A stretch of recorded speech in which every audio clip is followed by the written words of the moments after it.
Hello, mate. Come on into the man cave. I've got a lot of work to do tonight, and I can't wait to tell you everything we have learnt on a whole bunch of fronts. Hazard reduction, massive issue in the fires that have been plaguing New South Wales. The man who claims he's got the data to tell us that just 11% of the hazard reduction, getting rid of the crap that will eventually burn, has actually been done. So what? 89% of what should have been done hasn't been done. Gurmesh Singh, the leader of the Nationals, joins us in a moment or two's time. Geez, I've got a lot to get to with our old mate Anika Wells, and the Minister for Freebies. I call her that in 2023. It was true in 24. It is true as we end 25. What a world of trouble that she is in, but I'll tell you the plan of how Albo is going to try to dig her out. And the big news on the right side of politics today was political marriage confirmed and done so at a stockyard. How good is that? Pauline Hanson, Barnaby Joyce, battling away for the right side of things. We will look forward to debating that and talking to both of them as the years roll around. Lots to get to with them. But first, a little more on the fires in New South Wales, where it has now been confirmed even more homes have been destroyed than were first thought. The damage is exactly what you think it to be. Total devastation. Not partial, but complete destruction when it comes to home after home. We now learn that at least 20 homes are gone.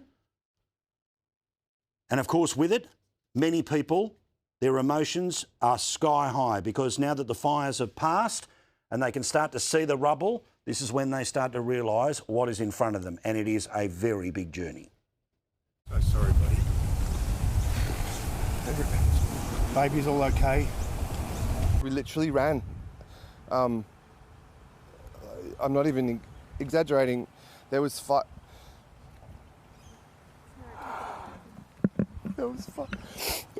from both sides. We didn't have time to get anything out except for the animals, so it's pretty devastating. This house here I built and got out of it maybe 3-4 weeks ago, and yeah.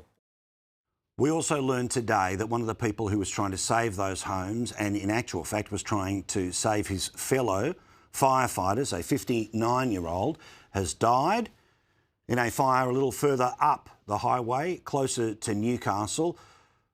They call the trees that fall silently, that will crush and kill you, widowmakers, and sadly that is exactly what has happened and has been confirmed by the Premier and fire officials this afternoon. It's a very sad day for firefighters and the New South Wales community. We're heartbroken by this news. It's devastating, and it's a reminder of what firefighters have to do to keep the public safe. Our hearts go out to all of our firefighters right across our firefighting community. This will be so deeply felt here in New South Wales and right across the country, and our heart goes out to his family and his loved ones. This is such a tragic loss for us today. Now, can we never take it for granted that a vast bulk of people who are volunteers are the ones who will run towards danger many, many times this summer that is coming and all that are coming into the future, let alone the people that are volunteers with the SES, the professional firefighters, the police and the ambulance services. This is always a tough time when we are reminded that this is a matter of life and death. There are huge amounts of stress that come with all of this, and we do not talk enough about the post-traumatic stress, the PTSD, that happens to the people who are in our emergency services. To any and every person who is involved, paid or unpaid, thank you for what you do. To the families who worry if those people will be coming home again, we see you and we send you strength and love tonight and every night. As I mentioned, the hazard reduction question is one we're going to get into with some detail tonight. Certainly, I echo the thoughts of Ray Hadley, both in his midday program on the Daily Telegraph's website, but also in the comments that he just had with Sharry Markson, because the reality is that they blame the weather, but I tell you what, there's a lot of green ideology that means the stuff they are supposed to have burnt, they haven't. This is not a recent phenomenon. In fact, last summer, there was a warning that New South Wales was in for a world of trouble.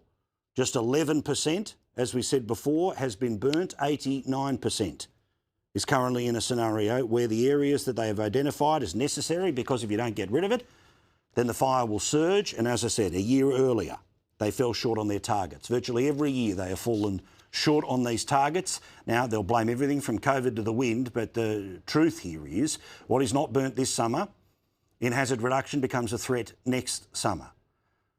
The failures to have dealt with this means that certain fires are going to get worse. Now, in Australia, the political conversation is only ever about how these things start and the conditions in which make things worse. Well, one of the things that does make things worse is whether there is fuel on the ground to burn. And as we will discuss this evening in great detail, there is plenty of it around New South Wales in particular. I told you my homework this week is to try to work out what the targets are in the state that you live in. I promise I will deliver that for you this week. Unsurprisingly, many organisations, they don't want to ever get back to you that quickly, but we'll hound them hot and hard for the next little while. As for the bloke we're going to talk to tonight, the now Nationals leader, who is also a man who is a firefighter himself, Gurmesh Singh. Well, he had a conversation inside a parliamentary process a little bit earlier this year. This is from June, where the question is direct, the answer wobbly. Can you confirm the RFS has had its budget cut by over 15%? If you have a look at the bit that says budget, the bit that says budget 24-25, then you have a look at the bit on the third column that says budget 25-26, you'll actually see an increase in the budget that was allocated, Mr. Speaker. Important stuff to have a look at. Now, before we get to the Anika Wells, can we talk about the reality here that what was an election bribe, a very successful election bribe, because it was able to fiddle with inflation, it was able to help the Reserve Bank cut interest rates and helped get the government re-elected, is exactly what I said it was on budget night last year, a bribe. Now, you would recall that we were being told last year that billions of dollars needed to be spent to help shave the edges off the increases in power prices because they had failed to deliver on the central promise of the previous election, another lie, that they would be reducing power prices by $275. About 12 months ago, the Treasurer was very proud of this announcement. This budget delivers $3.5 billion in new energy bill relief for everyone. They doubled down again going into the last election, and it meant it was $75 a quarter, $25 a month, but all of it ended up costing the best part of almost $8 billion. Yet power bills kept rising. Why? Because, of course, this government has decided that we're going to go from the system we have relied upon to the new one that will make them feel better when they want to host international conferences. $1 billion for those. No money, of course, for Food Bank, who seem to be punished because, in part, I talk about them on shows like this. And we were, of course, told that all of this was very, very important before an election. Energy bill relief for everyone. Energy bill relief of $300 for everyone. Support through energy relief of $300 for every household. And the bribe worked. We know the government won and won big, in part because they were able to pretend that there was changes that were happening with power bills rather than the reality was that without the payments they would have been going up and going up even higher. Well, today the Treasurer stands up and now says that $7 billion is too much, that there is no money left in the kitty, and this vital piece of help that has been needed since the budget of 2024 will now disappear in the next month or so. The Commonwealth has spent almost $7 billion on these 3 rounds of energy bill rebates. Now, they couldn't afford it last time, and they can't afford it this time, but there's no election this time, so they will not be paying the money. Australia is about to owe $1 trillion in debt because this government is running deficits. They are running deficits every year forecast by Treasury for the next 40 years. The one last financial year was just under $40 billion. It is now $42 billion. So there's no money to go around when it comes to the urgent and important power bill relief that was definitely needed before an election, but apparently is not needed after. But of course, there's plenty of money for Anika Wells to be that minister for freebies, the minister who's got so many free tickets, she's got tickets on herself, and she literally is playing snow angels on taxpayers' dollars. That is not an AI photo, that is from her Instagram.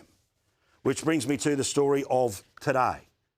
And it is Anika Wells and the ridiculous amount of spending. I repeat, since the Melbourne Cup of 2023, I have been keeping an eye on the spending of Anika Wells. I have told you that since the Melbourne Cup of 2023, There's been, urgent work reasons for her to travel from Brisbane to anywhere else in the country.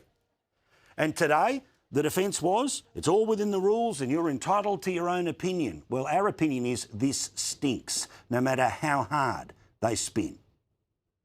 Look, I think taxpayers have a right to demand transparency and demand accountability from government. The reason we know these numbers is because they're all transparently reported and all within the guidelines. All of the travel was within guidelines. She was working and there were announcements and there were events there, David. Anika's travel's all been within the rules and it's all been publicly declared. I understand why people are concerned about it. But at the end of the day, these are within the rules. Now, that's going to be an important part of the defence because I think something big will happen in the next 24 hours. I'll explain what that is in a moment or two's time. But Anika Wells is a person who considers herself to be an essential part of Albanese's team and somebody who could be good enough to become Prime Minister. Put simply, she wants everyone to be talking about Anika Wells. That was the plan this week with social media, but everyone is talking about her in the worst possible way, where the Minister for Freebies has been exposed for all to see. Communications Minister Anika Wells is facing fresh scrutiny over her expenses. Communications Minister Anika Wells is under increased scrutiny over her use of taxpayer dollars for travel. She says it's all within the guidelines and within the rules, but she is under fire amid new revelations. Now, this is everything that we knew, and these are her declarations when it comes to gifts and travel. This is all before what we have learnt today. This is why I call her the Minister for Freebies, because you can take tickets to a Sail GP, tickets to the Australian Open, you can have tickets to cricket matches, tickets to lunches at cricket matches, again, more cricket, AFLW, National Rugby League Grand Final, Dally M Awards, AFL Grand Final, Brownlows. I'm now just grabbing here. Live Golf in South Australia, desperately needed to be there. Sure, it's funded, of course, not by the Australian government, but by the South Australian government. But of course, the Australian Sports Minister has to be there. The Formula One, that was declared in April last year. I've got ones from March last year, from February last year, from October last year, from August last year, from March last year. In February of 2023, now remember, of course, she was the sports minister. I told you about the Melbourne Cup that had taken place in 22. Sorry, not 23. More tennis. It goes on and on. Again, I'm just randomly, you saw how many pages I'm throwing away. Football, football, football, even being able to go as a guest of the Qatari Minister for Foreign Affairs to the World Cup in Qatar, over and over and over again. Well, what about what we are learning tonight? Because the Minister just today has released a whole bunch of new receipts, the Minister for Freebies, as a way of trying to declare everything before it gets leaked. And apparently Labor people are now speaking behind closed doors and sending plenty of information to people about trips that have been taken and even some that have been denied. Pretty extraordinary stuff to watch.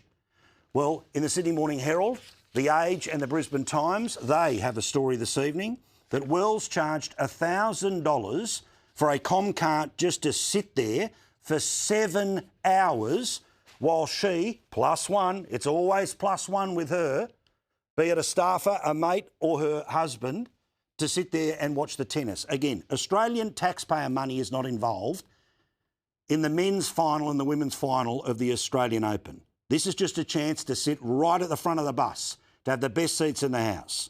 Sports Minister Anika Wells charged taxpayers almost $1,000 to have a government-funded Comcar wait 7 hours for her while she attended the Australian tennis final in January 23. Latest example of the embattled minister's travel entitlements. The newspaper can also reveal Wells charged $1,600 to travel to Melbourne for a weekend where she went to a birthday party of a then Labor MP, since passed, Peter Murphy. Labor colleagues Tanya Plibersek, Alicia Payne, Mara Lee Smith, well, they paid their own way, according to the expenses. But guess what? The Minister for Freebies, she charged for the taxpayers. That's the second birthday you paid for her to attend. Also, on that list of things which have been released tonight, these are the declarations which have only just been made.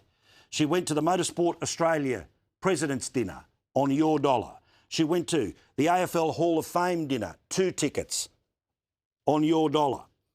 The first in New South Wales, the second in Victoria. The AFL Grand Final, 2 tickets, obviously in Melbourne. The NRLW Grand Final, 2 tickets, New South Wales. NRL Grand Final ticket and hospitality. I'm not entirely sure why you get a double dip for events held on the same day, but there you go. Again, in New South Wales. The Netball Diamonds versus New Zealand, again in Sydney, paid for by the taxpayer. The Oasis tickets. Well, this is going to be a story because firstly, the Prime Minister, who apparently went to the same concert, well, he declared it within the period of time you're supposed to. She did not, only declares it tonight, the first week of December, for an event which happened quite a few weeks ago. Now, what is particularly outrageous about the Oasis thing is she travelled to New South Wales. She travelled to New South Wales for a concert that was already on in Brisbane. She's been to the Sporting Hall of Fame. She's even been to the freaking Logies. Unbelievable. Now, it's not just me who's been keeping tabs on her. And again, November 2022. A lot of information trying to hold in my head tonight. But I promise you, the receipts. And I'll pick all that up. Don't worry, I won't give it to the cleaner to do. But all of that, extraordinary, right? That even people that are normally big supporters, well, they can see that this doesn't pass the cafe test, the pub test, the Moree Shooting Club, or anything else, or even a book club. Patricia Cavalis, normally very solid.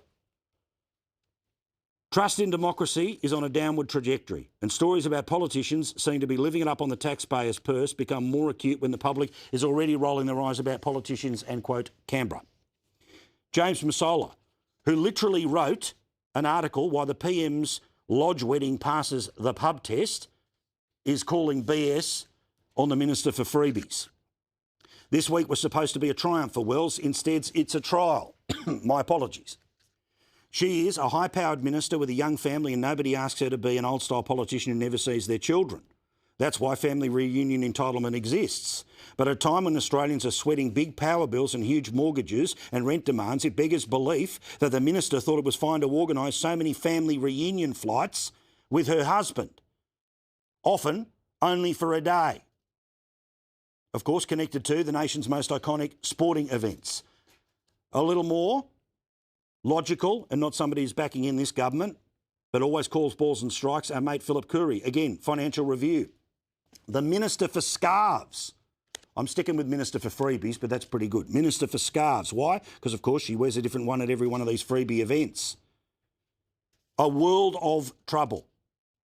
Rob Harris, who has been excellent writing about this in the Channel 9 newspapers, perhaps because he spent a bit of time overseas and he can come back with the perspective here, he's going the each-way elbow angle on all of this. Because he found a quote that the Prime Minister made in an interview with none other than the great Andrew Bolt 10 years ago. Quote, "The public are sending us a message. To me, it's symptomatic of the conflict that there is for many Australians feel towards politicians. I think that we, as politicians, expect respect from the Australian public. Clearly, we've got to respect them." He was talking about travel routes. So, let me explain what I think is going to happen next. The big day and the deadline here for Anika Wells is Wednesday. Wednesday is when there is going to be the start of the social media ban, which means she's going to be in front of a lot of cameras, a lot of microphones. Now, obviously, the plan is for her to be talking about that, but the reality of all of those receipts that I've just shown you, the arrogance at the heart of all of this spending, means that that would be all of the questions that she's going to be asked. So the Prime Minister is throwing a Hail Mary. Clearly, the message has gone to her office today. Shove it all out and shove it all out on a Monday night so we can do our best to try and talk our way through it on Tuesday and pretend there's nothing here to see on Wednesday. You see, they have all argued that all of this is within the rules and probably technically under the stupidity of the rules, this stuff is entitled. So I wouldn't be surprised if by this time tomorrow night there will be an announcement into some sort of an inquiry or a referral of all of those things off for somebody to double check whether they fit inside or outside of the rules.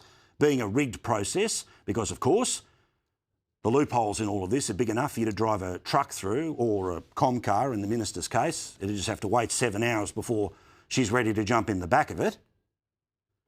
What will happen then is that all questions will be taken by the Prime Minister most likely tomorrow, and he will say, well, I've ruled a line under this, and every question that follows after that will be, well, that's off for investigation, meaning every news story that appears tomorrow afternoon, tomorrow night, Wednesday, Thursday or Friday, if there's any more to be found, and there is no doubt plenty more to be found, because this is a pattern of behaviour that has existed from the minute she became a minister to the minute she has been caught out tonight.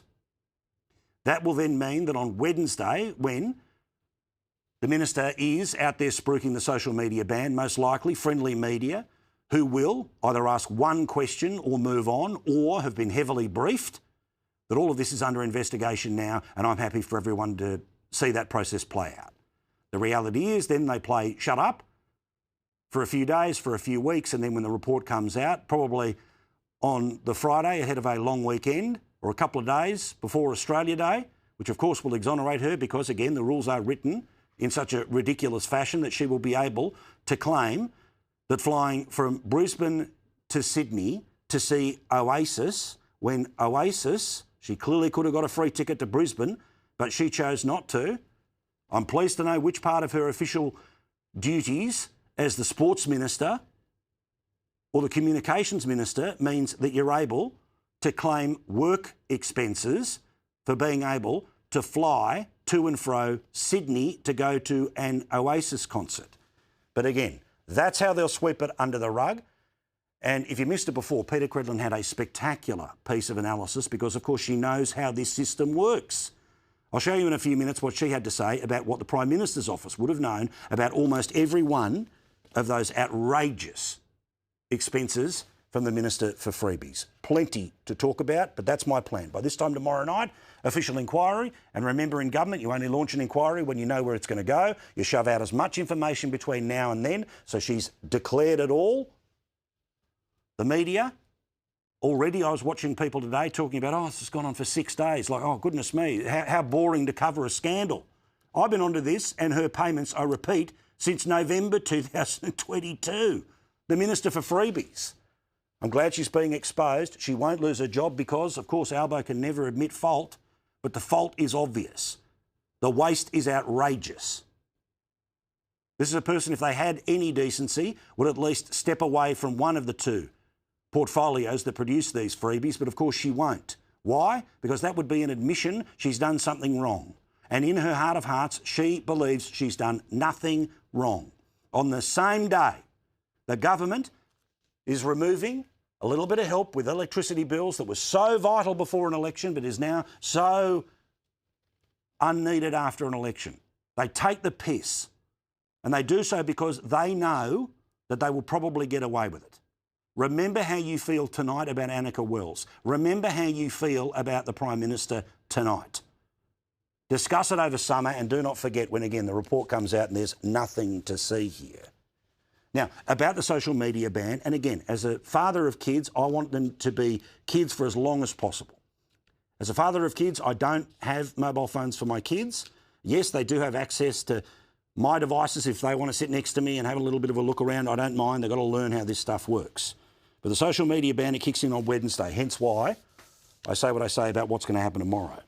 Opinion poll comes out, the Resolve Political Monitor. Do you support or oppose the ban on social media for under 16? 67% of Australians say yes. Interestingly, parents of 10 to 15-year-olds, last year, 68% weren't confident this thing is going to work. Now, 47% confident it will, 47% not confident. So basically a 50-50. But here's the bit that absolutely knocked me on my bum today.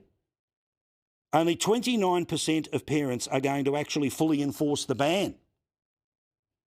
I mean, what hope do we have if parents aren't going to enforce the ban? The majority, 53%, well, they'll pick and choose. How does that work? If the ban exists, then you've got to get them off it. It's your job as a parent. After all, of course, you're the one who bought the damn device. You're the one who complains about it. There's now an opportunity to help get them off it, or get off much of the things that happen on the devices. 29%. And who are the 13% of parents who'll take no action at all? Remember, we're talking about 10-year-olds. And the child psychologist, Michael Carr-Gregg, has made it pretty clear that the transition period of cold turkey for some of these kids is going to be really tough. I think a lot of people have to be involved in a bit of a digital detox this summer. Lead the way as the parent. He says many kids are far more hooked than anyone realises. Some will rage, some will cry, some will behave like you've cut off oxygen. That's called withdrawal. He says parents shouldn't confuse a week of discomfort with a crisis and a teenager insisting their life is over, which is simply proving why the ban is necessary. This is the moment to reclaim childhood from the algorithms that never loved our kids and never cared. Bloody oath. Without Snapchat streaks and Instagram validation loops, teens will have to rediscover how to talk, negotiate, argue, apologise and connect without filters. Support them, but don't helicopter parent them. So, yeah, it's going to be tough. There's going to be a battle. But the battle is worth it because, of course, our kids are worth it.